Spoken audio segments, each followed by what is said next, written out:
December എത്തിയതോടെ തണുത്തുവിറയ്ക്കുകയാണ് കേരളം. കഴിഞ്ഞ കുറച്ചു ദിവസമായി മൂന്നാറിനെ വെല്ലുന്ന തണുപ്പാണ് തിരുവനന്തപുരം അടക്കമുള്ള പല ജില്ലകളിലും അനുഭവപ്പെടുന്നത്.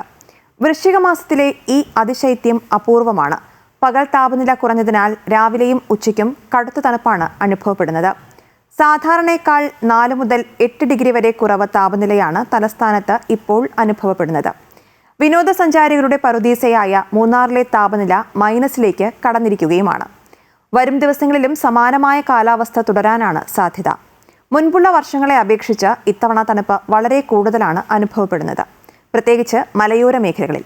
വയനാട്, മൂന്നാർ, പത്തനംതിട്ട തുടങ്ങിയ മലയോര മേഖലകളിൽ അസഹനീയമായ തണുപ്പാണ് അനുഭവപ്പെടുന്നത്.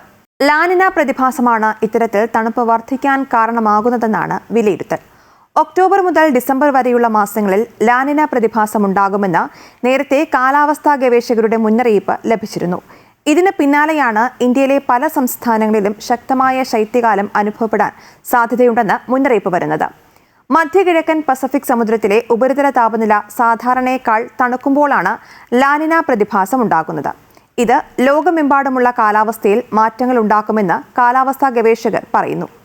ലാനിന, എൽനിനോ എന്നീ പ്രതിഭാസങ്ങൾ പസഫിക് സമുദ്രത്തിൽ സാധാരണയായി ഉണ്ടാകുന്നതാണ്. ഭൂമധ്യരേഖയ്ക്ക് സമീപത്തുള്ള കിഴക്കൻ പസഫിക് സമുദ്രത്തിലെ ഉപരിതല ജലത്തിന് അസാധാരണമായി ചൂട് കൂടുന്നതാണ് എൽനിനോ പ്രതിഭാസം. ലോകമെമ്പാടുമുള്ള കാലാവസ്ഥാ രീതികളെ മാറ്റാൻ കഴിയുന്നതാണ് ഈ പ്രതിഭാസം. സാധാരണയായി മഴ ലഭിക്കുന്നിടത്ത് വരൾച്ചയും സാധാരണ വരൾച്ചയുള്ളിടത്ത് കനത്ത മഴയും ഈ പ്രതിഭാസം മൂലം സംഭവിക്കാൻ സാധ്യതയുണ്ട്.